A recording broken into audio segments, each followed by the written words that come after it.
ከጌታ ከኢየሱስ ጋር በሸለቆ ቢሆን በተራራ አመቺ ነው፣ ደስ ያሰኛል፣ እርካታን ይሰጣል።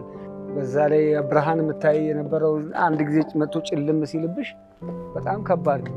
ለመብላት ያስቸግረኛል እና ሌላ ምግብ በጣም ከባድ ነው። አንዳንዴ እዚህ ጋር አድርሼ ወደዚህ ይወርድብኛል። እግዚአብሔር ደግሞ መጥቶልኝ ደርሶልኝ ለብዙዎች ደግሞ እግዚአብሔር እንዲህ ያደርጋል ብዬም ለምስክርነት እንድወጣ ይሄንን እናፍቃለሁኝ። ስለዚህ ያለሷ ምንም ነገር እንትን ልል አልችልም። ከሁሉም ነገር ጀምሮ ለኔ በጣም ከባድ ነው። እንግዲህ ትዳሩን ቤቱን ማስተዳደር በማይችልበት ሁኔታ ቤት ውስጥ ተቀምጧል። በጣም ማገልገል የሚናፍቀው መኖር የሚፈልግለት እስከ እርጅና እስከ ሽበት እስከ ሞት ድረስ ሊሮጥለት የሚፈልገውን ጌታ ማገልገል በማይችልበት ሁኔታ እንግዲህ በቃ ልብሱን እንኳን ለይቶ አለማንሳቱ ይሄ አይሆንህም፣ ይሄ ቆሽሿል፣ ይሄን ቀይር ስለው እንደገና ደግሞ ዳብሶ ከሪሞት አቅም እንኳን አለማንሳቱ የእግዚአብሔርን ቃል አንስቶ አለማንበቡ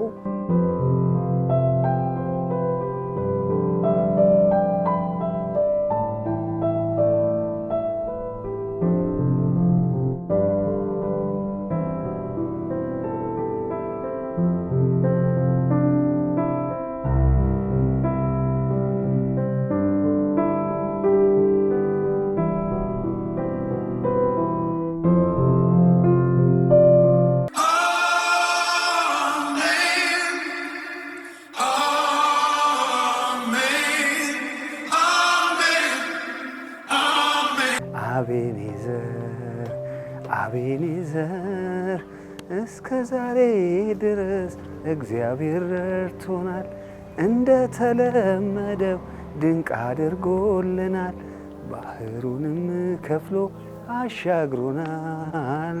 አቤኔዘር አቤኔዘር አቤኔዘር እስከ ዛሬ ድረስ እግዚአብሔር ረድቶናል፣ እንደተለመደው ድንቅ አድርጎልናል፣ ባህሩንም ከፍሎ አሻግሮናል።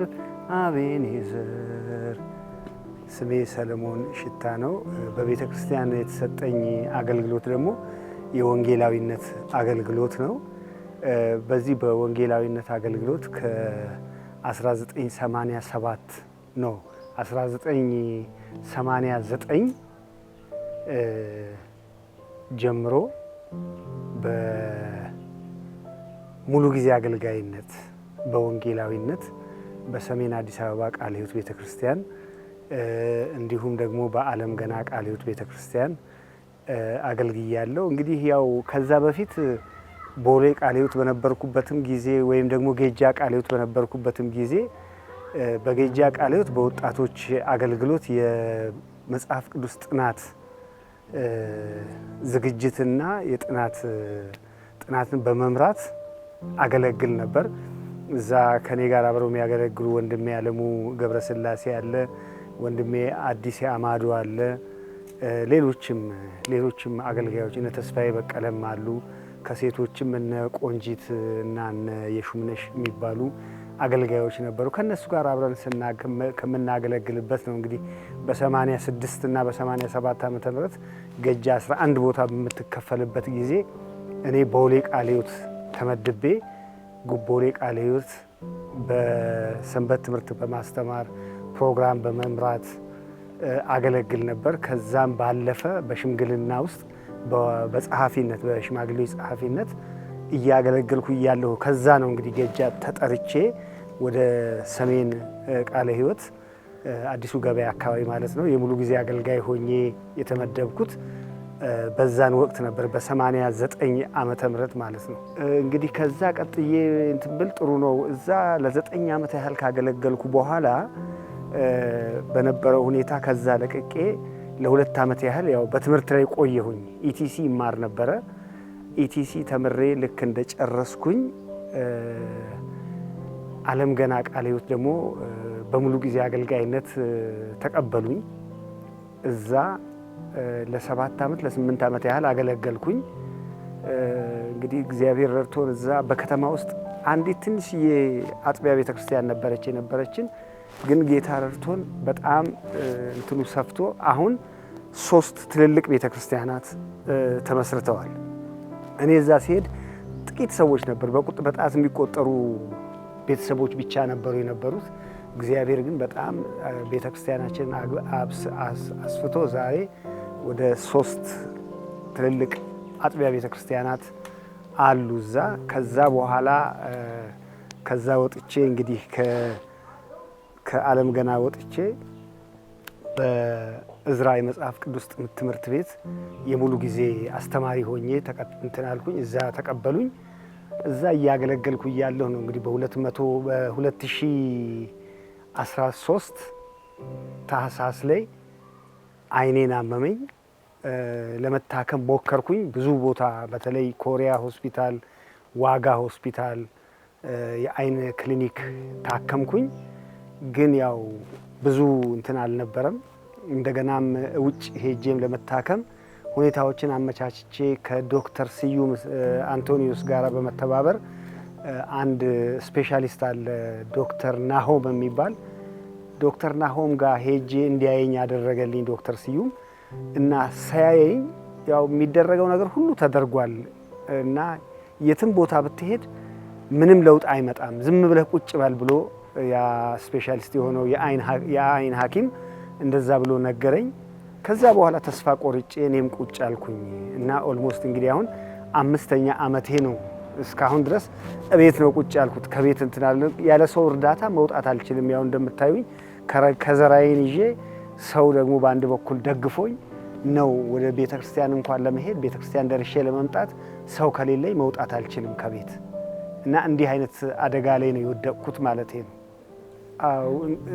አንደኛ ህመሙን እኔ ኤክስፔክት አላደረኩም ማለት ምንም ምልክት ሳያሳየኝ ነው ድንገት ነው እንደዛ እንትን የሆነውና አንደኛው እሱ ነው ትልቁ ቻሌንጅ። ሁለተኛው ነገር ምንድነው እንግዲህ ያው አሁን ሁለቱም አይኔ ስለማያይ መጽሐፍ ቅዱስ እንኳን ማንበብ አልችልም። ትልቁ ቻሌንጅ ይሄ ነው። መጽሐፍ ቅዱስ ለማንበብ እየፈለኩኝ ነገር ግን ይሄ ምንድነው ኦዲዮ በኦዲዮ የሚሰማ እንትን ካልሆነ በስተቀር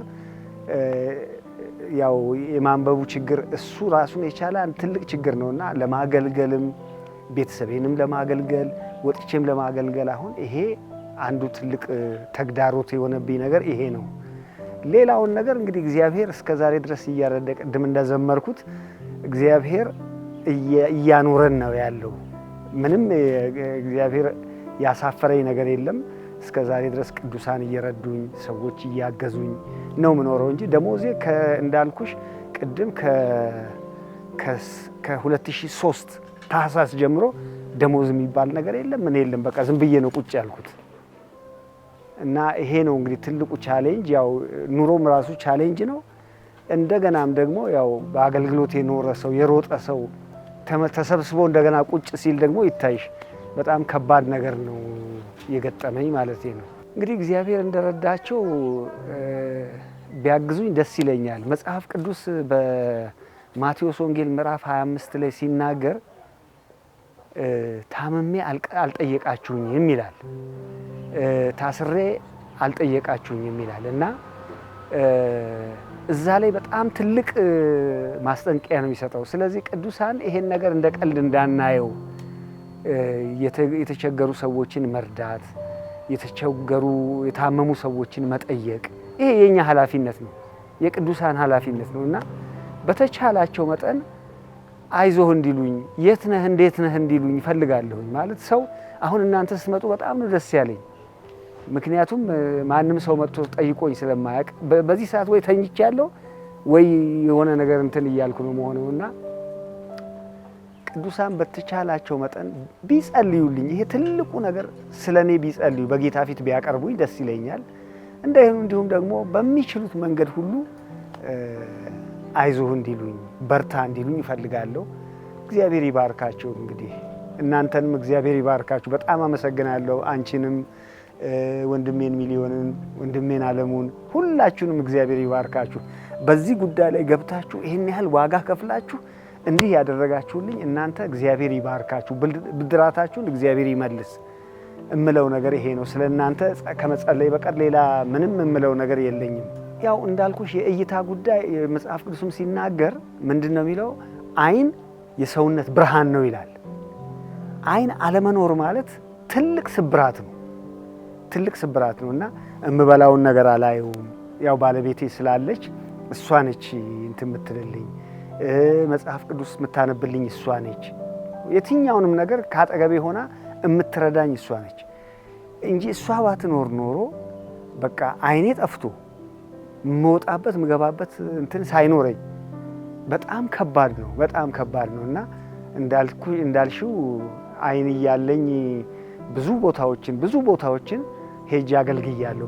ብዙ ቦታ ክፍለ ሀገርም እዚህ አዲስ አበባ ውስጥም ያላገለገልኩበት ቦታ የለም። ከግሬት ኮሚሽን ጋርም እንዲሁም በቤተ ክርስቲያን ደረጃም በአብያተ ክርስቲያናት ህብረት ደረጃም ብዙ ቦታ አገልግያለሁ። እግዚአብሔር እንደው በከፈተልኝ በር ሁሉ ገብቼ ለማገልገል ሞክሬያለሁኝና አሁን ግን እንደዚህ ስርስር ብዬ ስቀመጥ የሞራልም እንዲሁም ደግሞ የአቅምም የሁሉ ነገር ስብራት ላይ ደረሰብኝ ማለት ነው። እንግዲህ እኔ ያው እንደምታይኝ መንቀሳቀስ አልችልም።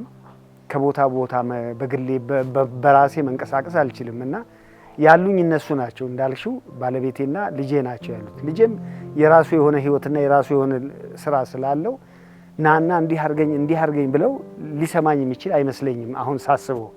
ባለቤቴ ግን ያው የግዷን የራሷ አዳ ስለሆንኩኝ ታደርጋለች እና አሁን እሷ አጠገቤ ሆና አንዳንድ ነገሮችን እንድትረዳኝ ካልሆነ በስተቀር ጥላኝ እንኳን የምትሄድ ከሆነ በሩን ላይ ቆልፋብኝ ነው የምትሄደው። በር ቆልፋብኝ ነው የምትሄደው እና ይሄን የምታደርገው ለምንድን ነው? ወይ ዕቃም ለመግዛት ለኔም ቢሆን መድኃኒት ለመግዛት ስትወጣ ያው ጥላኝ አትሄድም፣ ቆልፋብኝ ነው የምትሄደው እና እንግዲህ እሷን መርዳት የሚችሉ እሷን መደገፍ የሚችሉበት መንገድ ቢገኝ እኔ በጣም ደስ ይለኛል። ምክንያቱም ይኸው ቤታችን ይሄ ነው። እዚች አካባቢ ግቢዋ ውስጥ የሆነ ነገር እየሰራች እንትን ማለት የምትችልበት እኔንም መደገፍ የምትችልበት ራሷንም ቤቷንም መደገፍ የምትችልበት ሁኔታ ቢመቻች እጅግ በጣም ደስ ይለኛል። ሌላ መቼም እኔ እንዲህ አድርጌ ብዬ የምለው ነገር የለኝም ለማለት ነው። እንግዲህ ለእግዚአብሔር የሚሳነው ነገር የለም። እግዚአብሔር ሁሉን ነገር ይችላል። እኔ በእግዚአብሔር ነው የምታመነው። ስለዚህ የቅዱሳን ጸሎት ደግሞ እጅግ ኃይልን ታደርጋለች ይላል መጽሐፍ ቅዱስ። ስለዚህ እኔ በእግዚአብሔር ኃይል በቅዱሳን ጸሎት ይሄ አለማየት ወደ ማየት ይቀየራል ብዬ አምናለሁኝ እና እግዚአብሔር ቢፈቅድ ለእግዚአብሔርም ክብር ለብዙዎች ምስክርነት ልሰጥ የምችለው ስፈወስ ነው እና ጌታ እንዲፈውሰኝ ይሄን በጣም እናፍቃለሁ። አጥብቄም እጸልያለሁ እና ቅዱሳንም እንዲጸልዩልኝ እግዚአብሔር ደግሞ መጥቶልኝ ደርሶልኝ ለብዙዎች ደግሞ እግዚአብሔር እንዲህ ያደርጋል ብዬ ለምስክርነት እንድወጣ ይሄንን እናፍቃለሁ። ስለ ሁሉም ነገር እግዚአብሔር ይመስገን። እግዚአብሔርን እናመሰግናለን። ለምን ሆነ አንልም። ነገር ግን በባለቤቴ ነገር ላይ ያለፈው በህይወቱ ያለፈው ነገር እሱም ብቻ ሳይሆን ሁላችንንም ነው የጎዳን። ለመቀበልም የተቸገርኩት እኔ በተለይ ስፍራን የሚያስለቅቅ ነገር ነው፣ እምነት የሚያሳጣ ነገር ነው እና ጌታ ደግሞ በስራው ጻድቅ ነው። እግዚአብሔር በስራው ጻድቅ ነው። ለምን ሆነ አንልም። በህይወቱ ያለፈው ነገር እዚህ ደረጃ ይደርሳል ብለን እንኳን ለመቀበል የሚከብደን ነገር ነው እና አሁን ከጀመረው 5 አመቱ ነው። ሲጀምረው ያለ የሌለንን ነገር ያው ድንገት ስለሆነ ነገሩ የተከሰተው ከመጀመሪያው ስላልሆነ እኔም ስራ ነበረኝ፣ እሱም ሰርቶ ይገባል እና ያው በእጃችን ላይ ያለ ሁሉ ነገር ከሱ አይበልጥም ብለን በሱ ላይ እንዲያልፍ መፍትሄና ለውጥ እንዲያመጣ የተቻለንን ያህል ተሯሩጠናል። ግን አልተቻለም። እዚህ ደረጃ ደርሷል። በህመሙ ይሄ ብቻ አይደለም፣ ይሄንን ተከትሎ የመጡ ብዙ ነገሮች አሉ። እኔና እሱ ነን የምናውቀው። ከባህሪው ጀምሮ ለመቀበል ተቸግሮ የባህሪ ለውጥ አመጣ። ይሄን ለማስተናገድም ለራሴ ከበደኝ። እንደገና ለምን ይሆናል እንዴት ይሆናል ብዬ በእግዚአብሔር ፊትም እየቃተትኩ ያለ ሌላ ውስጣዊ ህመሙም ላይ ግፊት ይዞ መጣ። ሌላም ነገር በጣም ታሞ አምና በተለይ ገና ላይ እጅግ በጣም ታሞ አለርት ወስደነው እግዚአብሔር ይመስገን ጌታ ጣልቃ ገብቶ እንደገና እድሜ ቀጠለለት በህይወት እንዲኖር ደግሞ ረዳው ጌታ። ብዙ ነገራችንን አጥተናል። ያው እኔና እሱ ነን በር ዘግተን ያለነው። ድንገት ከመጀመሪያው ላልሆነ ነገር መፍትሄ ይመጣል ብለን ወጣን ወረድን። እጃችን ላለው ነገር ሁሉ በሱ ላይ ኢንቨስት አረግን። ነገር ግን ምንም ለውጥ አላመጣም። በዚህ ሁሉ እግዚአብሔር ጻድቅ ነው፣ እሱ መልካም አምላክ ነው። ጌታ ሆይ ይህ ለምን ሆነ? ይህ ደግሞ ከሆነ ፈቃድ ከሆነ የኔና የቤተሰቤን ኃላፊነት አንተ ውሰድ ብዬ ነበር በእግዚአብሔር ፊት እየጸለይኩ ያለሁት። ጌታ ረድቶን ደግሞ እዚህ ደርሰናል፣ እግዚአብሔር ይመስገን። ከዚህ በኋላም የሚከብደኝ ነገር ምንድነው? እሱን ትቼ እኔ መውጣትም መግባትም ምንም ነገር አልችልም። ድንገት ብቻ ስለሆነ ነገሩ የመጣው እዛ ሰራበት የነበሩ ንብረቶቼ ሁሉ እዛው ቁጭ ብለዋል። ሌላም ነገር ምንም ህይወት መቀጠል ምንም ህልም የለኝም። በቃ ባለንን ነገር ሁሉ ከሱ ጋር ነው እያወጣን እያወረድን ከመድኃኒት ጀምሮ እስከ ምናደርገው ነገር በሱ ሁኔታ ላይ ነው ያለነው። እንግዲህ ቀሪውን ደግሞ እግዚአብሔር ነው የሚያውቀው፣ አናውቅምኛ። በእግዚአብሔር ፊት ሁሉ ቀላል ነው። ጌታ ቢፈቅድ በቀረው ዘመን ደግሞ ቅዱሳን ጸልየውለት እጁም እግሩም አይኑም አካሉም ብልቱም ሁሉ የእግዚአብሔር ናቸው። ስለዚህ እሱ ደግሞ ከዶክተሮች ከሐኪሞች ሁሉ በላይ ነው። አዲስን ነገር እንደሚያደርግ አምናለሁ። ስለዚህ እግዚአብሔር የወደደውን ያድርግ። ያለንበት ሁኔታ ደግሞ ይሄንን ነው የሚመስለው። ለኔ በጣም ከባድ ነው ነገርኩሽ። ከባህሪ ጀምሮ ያለው ነገር ለመቀበል ሌላ ፍጥረት እስኪ መስለኝ ድረስ ለመቀበል በጣም ለኔ በጣም ከባድ ነው። በእጁ አይበላም። ጫማውን ሁሉ ማደርግለት እኔ ነኝ። ከሰውነቱ ጀምሮ ለንተናውን ራሱን ችሎ የሚቆጣጠረው ነገር የለም። ሽንት ቤት ገብቶ እስከሚወጣ አላምነውም። የትም ቢሄድ ላው ላይ ቆልፌ ነው። ውሃ የሚጠጣውን የሚበላውን አጠገቡ አድርጌ ነው እስከምመጣ ድረስ። በቃ ሁሉ ነገሩ በኔ እጅ ስለሆነ እንዲህ አንስቶ ምግብ ምን ይሁን ስለማያውቅ ሁሉ ነገሩ በኔ ስለሆነ እጅግ በጣም ከባድ ነው ለኔ። ከልብ ካለባበሱ ከሁሉም ነገር ጀምሮ ለኔ በጣም ከባድ ነው።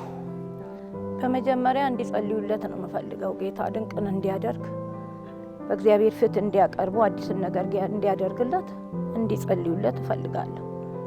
ሲቀጥል ደግሞ ምንም ነገር የራሱ የሆነ ነገርም በራሳችን ስለሌለ ቅዱሳን የወደዱን ነገር ያሳሰባቸውን እንዲያደርጉለት ነው። እኔ በጣም ነው የሚሰማኝ። ብዙ ነገር ይሰማኛል። በቃ ልብሱን እንኳን ለይቶ አለማንሳቱ ይሄ አይሆንህም፣ ይሄ ቆሽሿል፣ ይሄን ቀይር ስለው እንደገና ደግሞ ዳብሶ ከሪሞት አቅም እንኳን አለማንሳቱ፣ የእግዚአብሔርን ቃል አንስቶ አለማንበቡ፣ ሌላ ጊዜ ወጥቶ ገብቶ ከወገኖች ጋር የሚያገለግለው ነገር ሲቀርበት ሁሉ ነገር ሲቀርበት ለኔ በጣም ከባድ ነው። ይህም እንዳይሆን በቃ ባለኝ ጊዜ ባለፍኩበት መንገድ ሁሉ ከወገኖች ጋር ህብረት ሳደርግ የባሰ ነገር ካልሆነ ዘግቼበት አልወጣም፣ ይዤው ነው መውጣው። በቃ አይምሮውን ለመጠበቅ ልቡን ለመጠበቅ ድሮ የቀረው ነገር እንዳይቀርበት። አሁንም ደግሞ መማር እንኳን ቢችል እንደዚህ አይነት ስፍራ እንደዚሁ አይነት ያሉበት ተምሮ እንኳን ባይብል አንብቦ አገልግሎቱን በዚህ መልኩ እንኳን ቢጀምር እናፍቃለሁ። ይሄ ሁሉ ያስናፍቀኛል። ወደዚህ ነገር እንኳን ቆሞ እንዲል ኑሮውንም እንዲመራ ይሄን ልምምድ እግዚአብሔር ረድቶት ኑሮውንም በስርዓት እንዲመራ አቅም እንዲሰጠው ጌታ ወገኖችም ከጎኑ እንዲቆሙ ነው የምፈልገው። በመጨረሻ ስለዚህ ቤተሰብ ሸክም ሆናችሁ የመጣችሁት ሁላችሁንም እግዚአብሔር ዘመናችሁን ይባርክ። እናመሰግናለን። ይህ ቤተሰብ ያመሰግናችኋል። እናንተን እግዚአብሔር ደግሞ በእናንተ ውስጥ ይህንን እይታ እንድታዩ ስላደረጋችሁ ጌታን አመሰግናለሁ። ዘመናችሁ ይባረክ። እግዚአብሔር ይህንን መንገድ እንድትከፍቱ ይህንን ነገር እንድታሳዩ ስለዚህ ቤተሰብ ሸክም ሆናችሁን እንድታዩን የረዳችሁን እግዚአብሔርን አመሰግናለሁ። ከዚህ በበለጠ ደግሞ ነገራችሁን እግዚአብሔር የእናንተን ነገር ይስራላችሁ። እኛን ልታዩን እንደመጣችሁ በእግዚአብሔር መታየት ይሁንላችሁ ነው ማለት። እንግዲህ ይህን ፕሮግራም ከሰማው ጊዜ ጀምሮ በእግዚአብሔር ፊት እየጸለይኩኝ ነበርና ጌታ ሆይ ምን ትላለህ ብዬ በጌታ ፊት ትንስል በጣም የሚገርም ቃል ነው እግዚአብሔር የተናገረኝ። ሁላችሁ የምታውቁት ሐጌ ምዕራፍ 1 ሐጌ ምዕራፍ 1 ቁጥር 5 ላይ እግዚአብሔር የሚናገረው ነገር አለ። እናንተ የምትንቁ ሆይ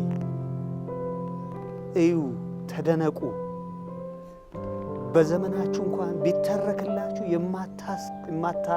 የማታምኑትን ነገር አደርጋለሁ ብሎ እግዚአብሔር ለእስራኤላውያን ለተናጋሪው ለዕንባቆም ጭምር ሲናገር እንመለከታለንና በእኔ እይታ፣ በእኔ አእምሮ፣ በእኔ ጭንቅላት ሊሆን የሚችል ነገር አይደለም ብዬ ነው የደመደምኩት የነበረውና እግዚአብሔር ግን ምን አለኝ? ታያለህ፣ ትደነቃለህ፣ ትገረማለህ ነው ያለኝ። ምክንያቱም በዘመኔ እንኳን ቢተረክልኝ የማላቀውን ነገር የማላምነውን ነገር እግዚአብሔር እንደሚያደርግ ተናግሮኛልና በዚህ እውነት ላይ እንድትጸልዩልኝ እግዚአብሔር በረዳችሁ መጠን እንድትጸልዩልኝ፣ ይሄ ራሱ አንድ አገልግሎት ስለሆነ እንድትጸልዩልኝ ነው ለምናችሁ በፊት ለፊታችሁ የምናገረውና ይሄንንም ቻናል የምትከታተሉ ወንድሞችና እህቶች በጌታ ፍቅር የምለምናችሁ ነገር ይሄ ነው። እግዚአብሔር አብዝቶ ይባርካችሁ። አመሰግናለሁ።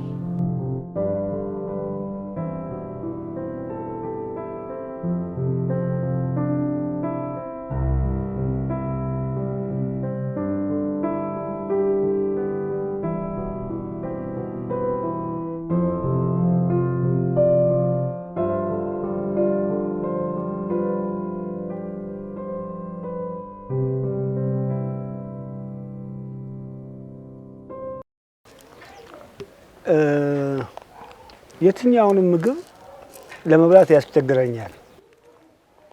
ለምሳሌ እንጀራ ቆርሼ ወጡ የቱ ጋር እንዳለ ፈልጌ ነው ማገኘው እና ይሄ ራሱን የቻለ አንድ ትልቅ እንትን ስለሆነ ይሄን ስለምታይ እሷ በእጅ አትሰጠኝም። ሁል ጊዜ ራሷ ነች የምታጎርሰኝ። ያንን ለምጄ ደግሞ እኔ አሁን ራሴ እንትን ማለት አልችልም፣ መብላት አልችልም እና ሌላ ምግብ በጣም ከባድ ነው። አንዳንዴ እዚህ ጋር አድርሼ ወደዚህ ይወርድብኛል፣ ወረታች ማለት ነው ወደ ልብሴ እና እሷ ነች ይሄን ሁሉ እንትን ነገር የምታመቻችልኝ ማለት ነው። አረ በጣም እንጂ ምን ቅድም እንደነገርኩሽ እኮ ነው። ምን ሆናለሁኝ? እስኪ ላስብ ብዬ እንትን እንኳን ባስበው እንኳን ምኑን ከምን አድርጌ መኖር እችላለሁ? ምንም መኖር አልችልም እኮ እንደነገረች ነው ቅድም። ሽንት ቤታችን ከጓሮ ነው ያለውና ሽንት ቤት ደርሼ ለመመለስ እሷ አንዳንዴ ቆማ ትጠብቀኛለች።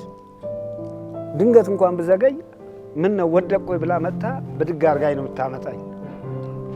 ስለዚህ ያለሷ ምንም ነገር እንትን ልል አልችልም። ኑሮ ከጌታ ከኢየሱስ ጋር በሸለቆ ቢሆን በተራራ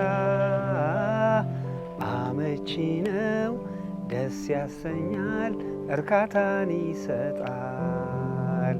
ኑሮ ከጌታ ከኢየሱስ ጋር በሸለቆ ቢሆን በተራራ አመቺ ነው፣ ደስ ያሰኛል፣ እርካታን ይሰጣል። ጌታ ይባረክ። ጌታ ሲኖር ተስፋሽ ይለመልማል። ጌታ የሌለበት ጨለማ ጨለማ ነው በቃ። በዛ ላይ ብርሃን የምታይ የነበረው አንድ ጊዜ መጥቶ ጭልም ሲልብሽ በጣም ከባድ ነው።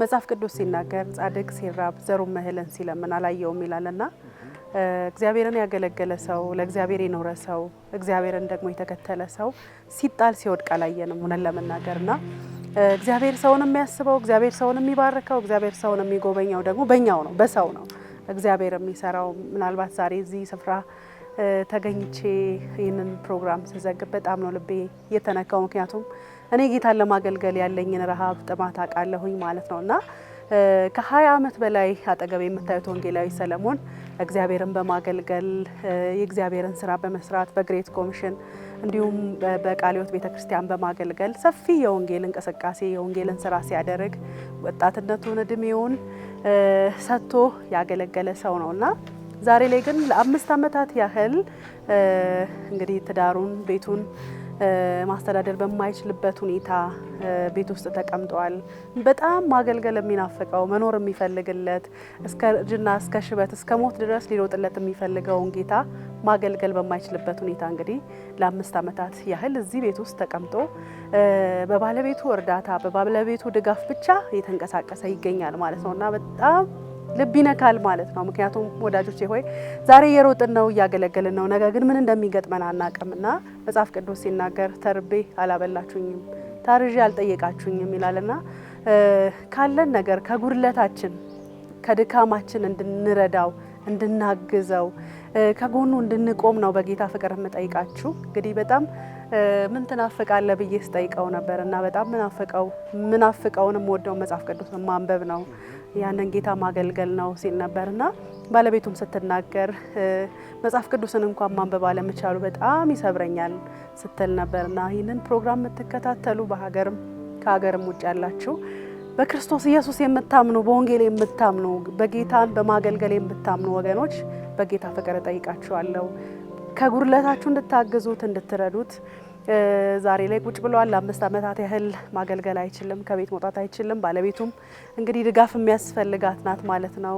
ባላት አቅም ደግሞ እየረዳችሁ እያገዘችሁ ትገኛለች ማለት ነው። ግን የኛ ድጋፍ የኛ አብሮነት የኛ ከሱ ጋር መሆን ያስፈልጋል። እግዚአብሔር የተናገረው ቃል የሚፈጸመው በእኛው ነውና ወዳጆች ሆይ ይህንን ፕሮግራም የምታዩ የምትከታተሉ ሁሉ በእግዚአብሔር ስም ለምናችኋለሁ፣ በእግዚአብሔር ስም ጠይቃችኋለሁ። የምትችሉትን ዘር እንድትዘሩ የምትችሉትን ዘር እንድትጥሉ በጌታ ፍቅር ጠይቃችኋለሁ። ስክሪኑ ላይ በምትመለከቱት አካውንት እንግዲህ የነሱን አካውንት ስክሪኑ ላይ እናስቀምጣለን፣ የነሱን ስልክ ቁጥር እናስቀምጣለን። እርዷቸው፣ አግዟቸው።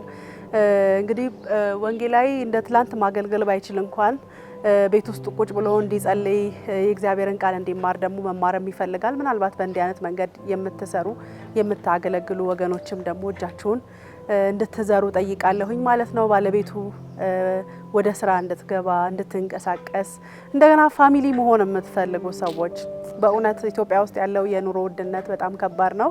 ስለዚህ እንደው ቤተሰብ በመሆን በወር ውስጥ ይህን ያህል አብሬያችሁ ቆይታ አድርጋለሁ ቤተሰብ ሆናለሁ የምትሉም ሰዎች ካላችሁ እንድትደውሉላቸው በጌታ ፍቅር ጠይቃችኋለሁ። ለምታደርጉት መልካም ነገር ለምታደርጉት በጎ ነገር ሁሉ እግዚአብሔር ይባርካችሁ። እናመሰግናለን። ተባረኩ።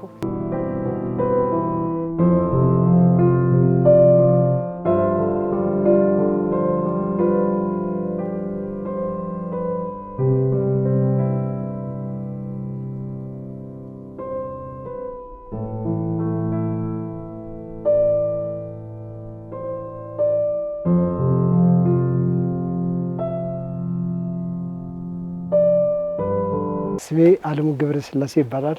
በ1975 ጀምሮ በጊጃ ቃለ ሕይወት ቤተክርስቲያን አባልና አገልጋይ ነበርኩ እና ከወንድሜ ሰለሞን ሽታ ጋር የተዋወቅ ነው።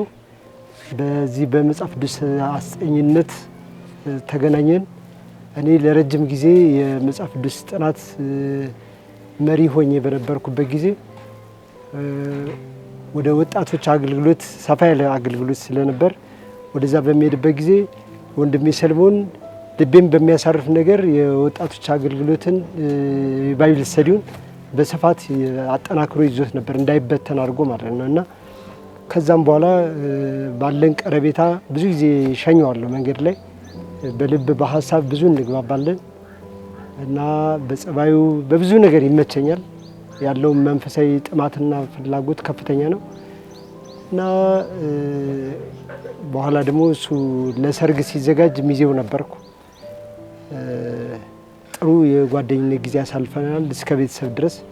ግሩምንም በዛው ነው ማቃት እና ወንድሜ ሰለሞን ከቅርብ ጊዜ ወዲህ ሁለት አይኖቹ ባንድ በመታወሩ ከባድ ችግር ላይ ነው የወደቀው። ይሄ ማንኛውም ሰብአዊ ፍጡር በብዙ አይነት መንገድ ችግር አደጋ ሊገጥመው ይችላል። እግዚአብሔር በዚህ ሁሉ ለምን ተብሎ አይጠየቅም። እግዚአብሔር ጻድቅ ነው። በእያንዳንዳችን ህይወት ውስጥ የራሱን የሆነ የእጁን አሻራ ያስቀምጣል እና እንድናልፍበት ደግሞ የሚፈቅደው መንገድ አለ። በዛ ውስጥ የሚያሰምረን ነገር ማየት ነው። ለሁላችንም ሊደርስ ይችላል፣ ግን አይነቱ ልዩ ልዩ ነው እና በዚህ ውስጥ ወንድሜ ሰለሞን ባለቤቱም ይህን በጸጋ ተቀብለው ማለፋቸውም ራሱ ይደነቃለሁ እና የነሱ መስቀል ለኔ ሊከብደኝ ይችላል፣ የኔ ደግሞ ለነሱ ሊከብድ ይችላል። እግዚአብሔር ይባረክ። አሁን ከጌታ ጋር ናቸው። ጌታ በብዙ ነገር እየደገፋቸው ነው።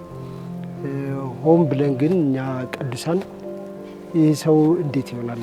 አሁን የመጀመሪያ እኔ በጣም ጨንቀኝ ሁለት አይኑ በመታወሩ ማድረግ ያለብኝ ምንድን ነው ብዬ አስብ ነበርና ቶሎ ወደ አይምሮ የመጣው አንድ በእኛ በመካከላችን አንድ ጓደኛችን አለ፣ ምትኩ ደጉ የሚባል። ምትኩ ደጉ ብዙ ጊዜ ሲመጣ ላገኛችሁ ስለሚለን እሱ የመጣበት ወቅት ነበር። ሰለሞን እኮ እንዲህ ሁኔታ ላይ ነው ያለው አልኩት እና እንጠይቀው አለኝ። አብረን መጣን፣ ጠየቅን። ከዛ በኋላ ደግሞ ህንድ ሀገር ሄዶ የመታከም ተስፋ እንዳለው ነግሮን ነበር። ህንድ ሀገር ደግሞ የሚታከም ከሆነ ከእሱ ጋር አብረን በጌጃ ስናገለግል አሁን አገር ውስጥ ያሉትም ውጭም ያሉትም ቢሆኑ ለዚህ ለወንድማችን አንድ ድጋፍ ሊያደርጉለት ይችላሉ እና ወደ ውጭ ሕክምና የሚሄድ ከሆነ ማንም ዝም ብሎ ተነስቶ ሊያደርገው የሚችል አይደለም። ገንዘቡ ከበድ የሚል ነው፣ ብዙ ወጪ ስለሚጠይቅ ቅዱሳን ሁሉ ይተባበራሉ ከሚል አቅጣጫ አስበን ነበርና እዛ ከመሄድ በፊት ብሏል። አንድ ሌላ አገልጋይ ነው፣ እንደገና ደግሞ ከህንዶቹ ጋር አብሮ የሚሰራ ሰው ዶክተር ስዩም አንቶኒዮስ ህንዶች ጋር አብሮ የሚሰራውን ሰው ያውቃል፣ ዶክተር ናሆም እና እሱ ሊረዳ ይችላል ሲባል ዶክተር ስዩም ደግሞ ለኔ ሚዜ ነበር፣ እኔም ለሱ ሚዜ ነበር። ዶክተር ስዩምን ነገርኩት። ዶክተር ናሆም እንዳያቸው አደረገ። ያን ካየው በኋላ የመጣሁት መልስ ከበድ ያለ ነው። በቃ አብሶሉትሊ ዳሜጅ አድርጓል። ይህም በጸጋ ተቀብለ ማለፍ ነው ብሏለው። እንግዲህ ይሄ ለኑሮ በጣም ከባድ ነው። አይን የሰውነት ሁሉ መብራት ነው የሚለው። አይኑን አጥቶ በምን መልኩ ነው የሚሄደው? በቃ እንግዲህ ውጭ ሕክምና ከሌለ እዚህ ሀገር ውስጥ ሆኖ ባለቤቱ በአጠገቡና ካረዳችሁ ይሄ ሰው ለሰራተኛ የምትሄደው ጉዳይ አይደለም። ስለዚህ ራሷም ቢዝነስ ነበራት የምትሰራው፣ እሱም እንደዚሁ ኮሌጅ ሁሉ ሲያስተምር አውቃለሁ እና እንግዲህ ነገሮች በሙሉ ጨላልመውባቸዋል። ስለዚህ እኛም እንደ ክርስቲያን መተጋገዝ አለብን። ችግራቸው የእኛም ችግር እንደሆነ አድርገን አስበን ማገዝ አለብን በሚለው ሀሳብ ተነሳሳና ካናዳ ካለች አንድ እህት ጋር አልፎ አልፎ በስልክ እንገናኝ ነበር። ለእሷ ሀሳቡን ስነግራት የመጀመሪያ እንደ ዘር ይሁን የሆነ ገንዘብ ብልክና እንደው ባለቤቱ ምን እንደምትፈልግ እንኳን ቢታወቅ ጥሩ ነበርና እሷን ብታነጋግራት በላለች። በቃ ጥሩ አነጋገርኳት ግሩሜን። እንደው ከግቢ ሳልወጣ ለሱ ሳርቅ በጎን ሆኜ ልረዳው እችላለሁ፣ ርቄ መሄድ አልችልም እና ግቢ ውስጥ ሆኜ የስጦታ እቃዎችና የቤት ውስጥ እቃዎችን መሸጥ የምችልበት ነገር ቢኖር ትልቅ ነገር ነው፣ እንደ ገቢ ምንጭ ይሆናል የሚለውን ነገር አስባ ነበር። በሰው ላይ ሎድ ላለመጣል ይህም ባደርግ የተሻለ ነው አለች። ልቀጥል እና ይህን ብላለች። እንግዲህ እንደዚህ ከሆነ ጥሩ፣ ስለዚህ ቀጥታ ማገዝ አለብን። በቃ ከራስ ነው የሚጀምረው።